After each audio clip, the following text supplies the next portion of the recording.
ครับวันนี้เรามาศึกษาภาษาละนากันต่อนะครับอันก็ยังว่าอันภาษาละนาของเรานี่ก็ไม่ใช่ว่าเกิดเมินนะอย่างนักหนานะครับก็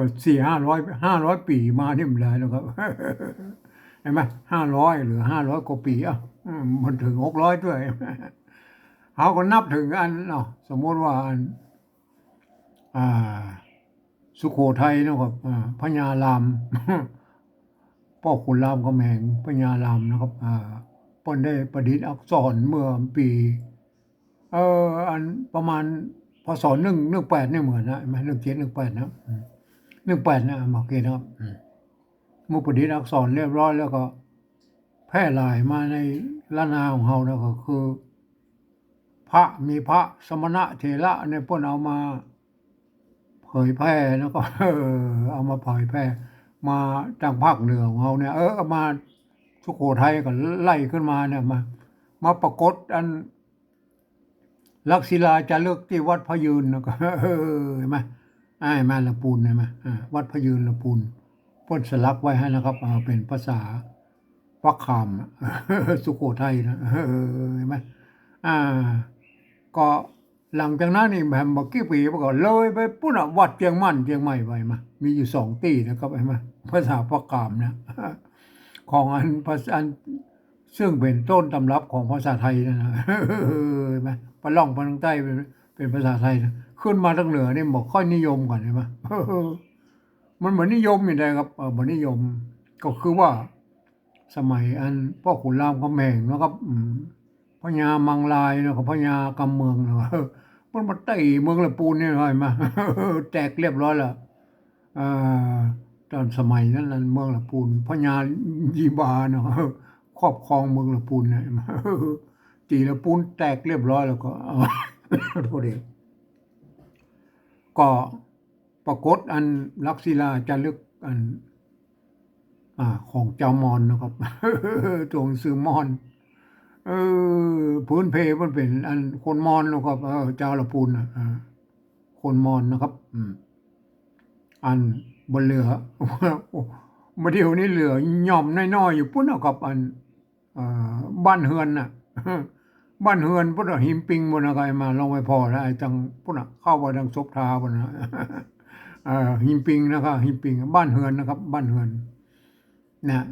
มันยังมีเหลืออยู่ปอกอยู่นะครับเจ้ายวนนะครับตัวหนังสือยวนนะครับมาท่านเดินผ่านไปทางนั้นก็ มันจะมีวัดยวนอยู่ตรงนั้นที่นะครับมาโอ้ไปอ่านมันอัคระเมืองหน่อยมันไม่ใช่นะมันก็คล้ายๆกันนะครับมันเป็นตัวหนังสือมอญนะครับเห็นไหมขนาดวัดก็ยังดำรงรักษาไว้อยู่นะครับเป็นตัวหนังสือมอญนะครับครับก็หลังจากนั้นเนาะอันประเมิน18แล้วนะ19เอาประมาณถึงพศ19มีการสั่งขยนาพระไตรปิฎกนะครับเห็นไหมที่เชียงใหม่นะเอาแล้วเปิ้นยังบ่มีอักษรยังมาบันทึกเปิ้นก็เอา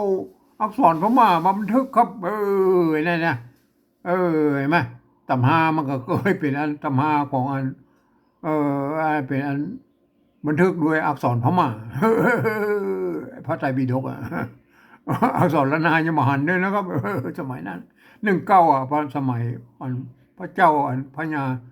ติโลกราชไหมครับก็หลังจากนั้นปี20มาแล้วครับอันนี้ถ้าจะเริ่มมีละเริ่มเอาอันอักษรอันอักษรอันของอันมอญเนี่ยมาพัฒนานะครับมาแปลงเป็นหนังสืออันเขียนกันไปเขียนกันมาก็มา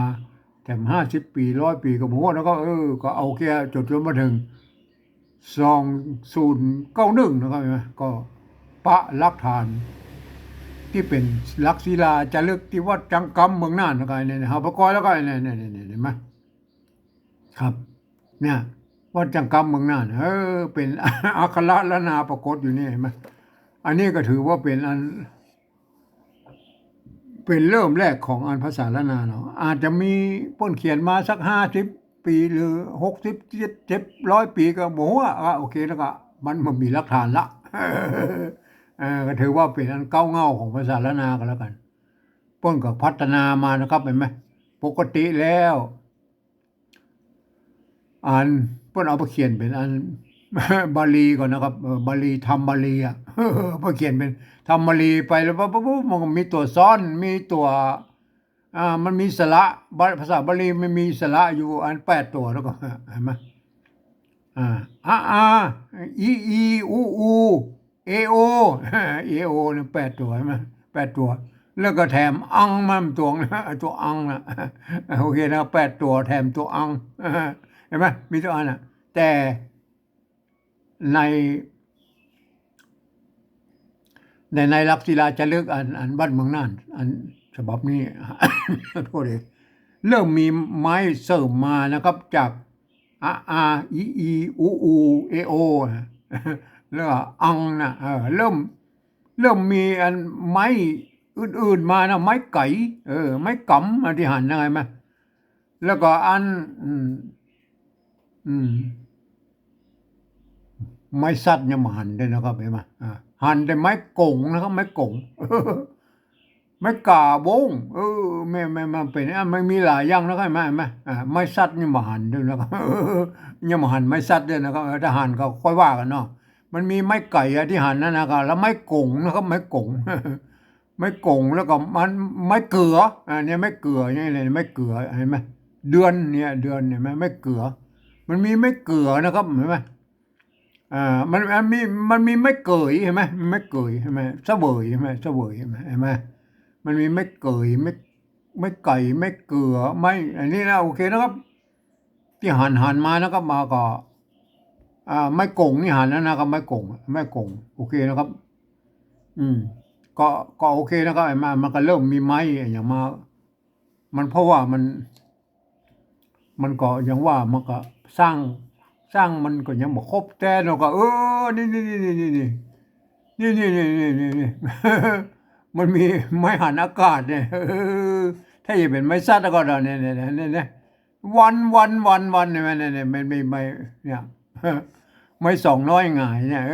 วันเนี่ยไม้วันโอเคนะครับมันก็คืออันคล้ายๆเป็นไม้ซัดแล้วเราก็เป็นไม้หันอากาศเนี่ยเห็นไหมโอเคนะครับเห็นไหมเอาละ มันก็มีหลายไม้อยู่นะเขาก็ก้อยศึกษาไปนะครับ ครับวันนี้ก็ยังว่าเอาละต่อมาเขาอู้ถึงต่อมาก่อนนะครับ หลังจากรุ่นนี้ไปแล้วนะมันก็จะเป็นรุ่นนี้เลย อ่าหลังมาสักหน่อยนะครับ50 ปี100 ปีกับหัวไหมก็เพิ่นก็เอาไปเขียนอันภาษาจากอันเมืองน่านเพิ่นก็เอาไปเขียนเป็นตำหายานะของเจ้าบ้านนะเห็นไหมอันของอันเมืองน่านนั้นมันเป็นอันภาษาบาลีผสมกำเมืองเนาะ ผสมกำเมืองน้อยๆแล้วก็เป็นอันคล้ายๆเป็นมันเป็นราชาศัพท์นะ อันแต่สมมติว่าอันนี้มันเป็นอันภาษาชาวบ้านเนาะเห็นไหมอันนี้ตุสะเห็นไหมอันนี้แถมเจ้าอันนี้ใส่แถมก็ว่าอย่างว่าเจ้ากินขันขันตั้งแล้วกับ750เบี้ยอย่างนี้ไหมแลลูกอ่อนไข่เอาอย่างนี้เห็นไหมหางเย็นก็งาจังเห็นไหมหางเย็นนี่ก็เป็นสมุนไพรชนิดหนึ่งนะครับเห็นไหมแขว้งขาวอย่างนี้เนี่ยพักหวานอย่างเหมือนก็ไม่เป็นสมุนไพรนะมันเนี่ยบทเปลี่ยนเป็นสมายานะครับไหมรุ่นนี้ยังมันมีไม้เยาะไม้ขอจ้างนะครับมันจะมีมารุ่นเพชรไม้เยาะมาขอจ้างเห็นไหมเนี่ยสมัยฝรั่งมังค่านะครับฝรั่งมังค่าเพิ่นเข้ามาอ่าเพิ่นเข้ามากาไม้ภาคเหนือเนี่ยเพิ่นก็ต้องจำเป็นจะต้องทำสัญญาอย่างน้อกับอันเจ้าเมืองเชียงใหม่เจ้าเมืองอันแป้เมืองน่านอย่างเจ้าเมืองต่างๆเห็นไหมเพิ่นจะเอาภาษาฝรั่งมา มาเซ็นก็บ่ไปเซ็นจังไดน่ะมันบ่รู้เรื่องมันอ่านบ่ออก เพราะฉะนั้นพวกก็อันฝรั่งมาค่าพวกก็ศึกษาภาษาละนาไว้นะเห็นไหมแล้วพวกก็แกะเป็นตัวพิมพ์แล้วก็เห็นไหมเนี่ยเห็นไหมอ่าแกะเป็นตัวพิมพ์เข้าไปมาก็อันมันจะได้เป็นตัวพิมพ์ออกมานะเห็นไหมเห็นไหมเห็นไหมเนี่ยเห็นไหม ตัวพิมพ์มารุ่นนี้มีไม่เอกไม่โทแล้วนะครับมันไม่เยาะไม่ขอจ้างเห็นไหมเนี่ยไม่เยาะเห็นไหมว่านับว่านับไม่เยาะนะครับไม่เยาะไม่เยาะนะอันอ่าเข้าเห็นไหมเนี่ยมันมีสองซัดเห็นไหมซัดที่หนึ่งแล้วก็ซัดที่สองซัดที่สองคือไม้ขอจ้างเห็นไหมไม้ขอจ้างเห็นไหม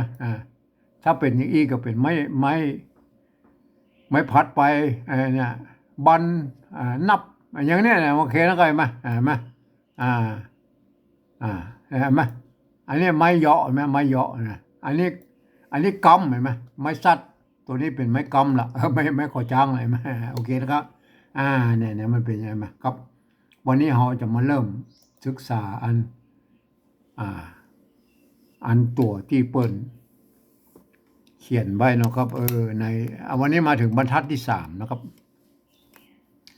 บรรทัดที่3นะครับเห็นไหมของอันลักษิลาจารึกอันเมืองน่านวัดจังกำเห็นไหมเอามาเริ่มเลยนะครับอันนี้ไม้ไก่นะเห็นไหมพอนะไม้ไก่ตัวดะเนี่ยให้ตัวดะบนเห็นไหมไม้ไก่ตัวดะตอนนี้อ่านก็ยังว่ามันสมัยนั้นมันมีไม่เยาะมากกว่าจ้างอันใดเนี่ยได้นะครับได้นะอ่านมาได้9นะครับ10ไม่เดียวกลายไปเลข8ใช่ไหม910นะสมัยนั้น910ได้910ก็คือพศน่ะพศ910ไม่ใช่พศจุลศักราชกับ910ก็ว่าอย่างนี้จุลศักราชมันก็ตรงกับอัน2091นะครับพศเห็นไหมเนี่ยเห็นไหมที่พูดเขียนไว้ได้910ก็อันที่พูดเขียนไว้นะครับเห็นไหมอันนี้ตัวตะ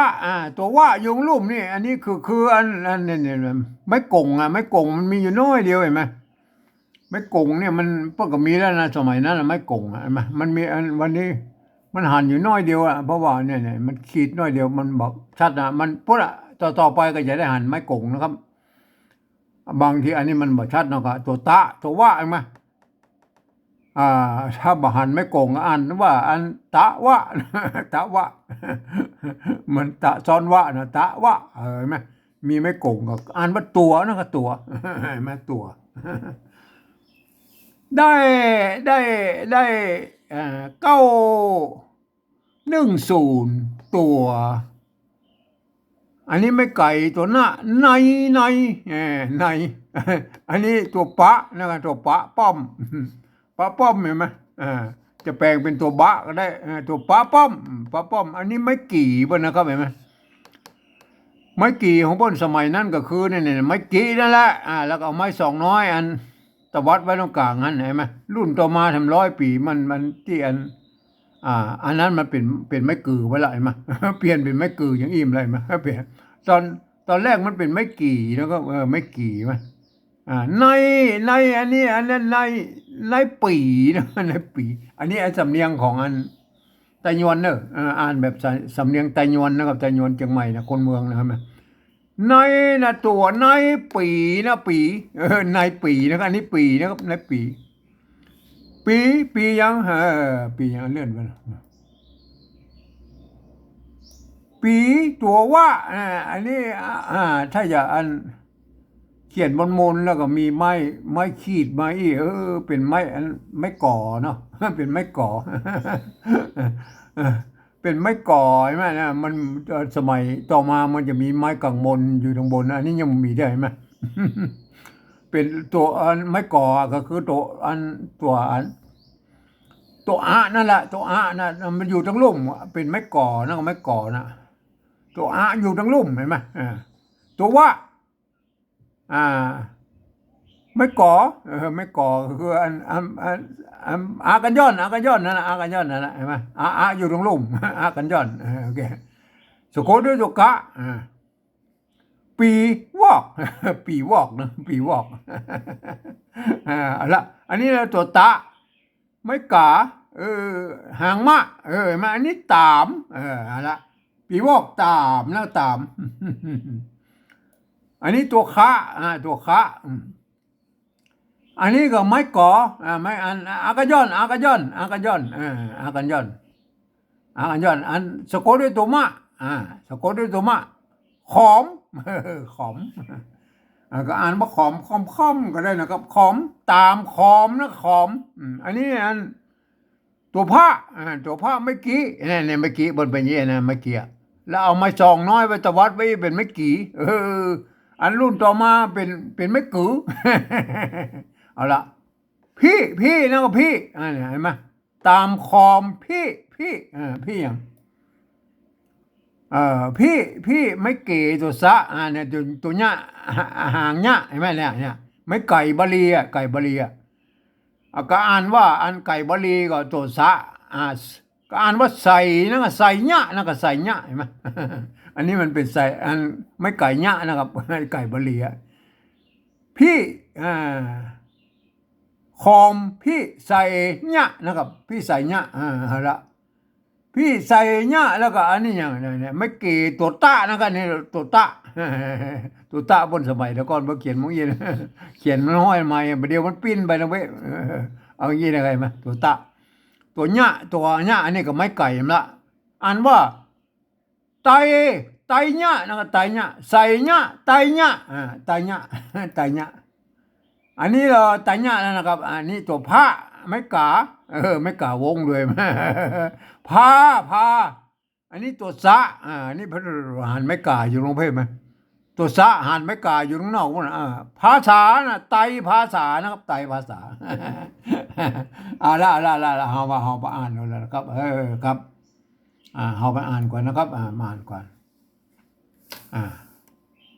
เดี๋ยวเลื่อนนี่ก็น้อยเนาะเลื่อนขึ้นหน่อยเอาละ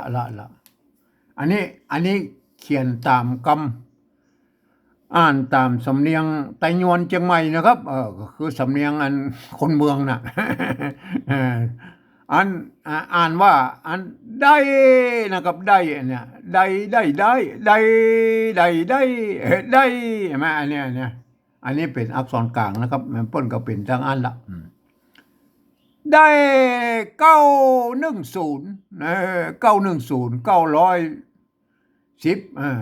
อันจุลศักราช910ไหนมามันแปลว่าเป็นพศ2091 ได้910ตัวตัวแล้วก็อ่านนะกำอ่านนะครับตัวในตัวในปีอันนี้ปีนะครับ ไม่ใช่ปือนะ สมัยเดียวนี่จะเป็นปือนะครับอันนั้นสมัยต้นอันเนี่ยยุคป้นเป็นไม่กี่นะครับปีเต้นตุบๆเลยปีปีวอก ปีวอกอันนี้ตรงตัวนะปีวอกนะ อันนี้ตามเห็นไหมอ่านว่าตามอ่านว่าตามนะตามอันนี้ขอมเห็นไหมอันนี้ขอมตามขอมตามขอมพี่ใส่มันก็ถ้าจะเป็นสมัยยุคนั้นก่อนต้องนับตามปฏิทินของขอมนะครับ ขอมพี่ใส่นะโอเคนะครับ ตามขอมพี่ใส่นะครับพี่ใส่พี่ใส่เนี่ยนะครับพี่ใส่เนี่ยพี่ใส่นั่นแหละพี่ใส่เนี่ยอ่านว่าพี่ใส่เนี่ยแล้วก็ไตเนี่ยนะครับตามตามไตตามตั้งไตนะไตภาษานะไตภาษา ตามไตภาษาใช่ไหมโอ้โหมันก็ยังว่ามันภาษาอัน ไทยภาษามันก็อันไตเนี่ยภาษานะครับไตภาษาโอเคนะครับ อันนี้หมดอันบรรทัดนี้ละไอ้มาก็ทั้งวิธีเขียนอันวิธีเขียนของอันภาษาละนายุคต้น ไม่ใช่ยุคต้นเก่าเลยนะเก่าเลยต้นนะเห็นไหมต้นนี่มันก็ประมาณอันแต่แป๊บยานะครับอันนี้มันเป็นอันเก่าเงาเลยเก่าเงาของภาษาเลยมาเพื่อเขียนกันอย่างอี้นะท่านก็ไปศึกษาเอานะครับเพราะว่ามัน ก็อย่างว่าบัดเดี๋ยวนี้มันก็พัฒนาไปเรื่อยเนาะครับมันก็เปลี่ยนแปลงไปเรื่อยๆก็เปลี่ยนแปลงไปในทางที่ดีก็โอเคนะครับเห็นไหมแต่ก็เฮาก็พยายามอ่านหลักก็คือเอาที่เพิ่นอ่านน่ะในเนี่ยเพิ่นจะอ่านได้เป็นอัน อืมเพิ่นจะเพิ่นยังมีหลักของการเขียนของเพิ่นท่านก็เพิ่นบ่มีไปสอนนะครับท่านไปไปพอไปอ่านไปเรื่อยๆแล้วก็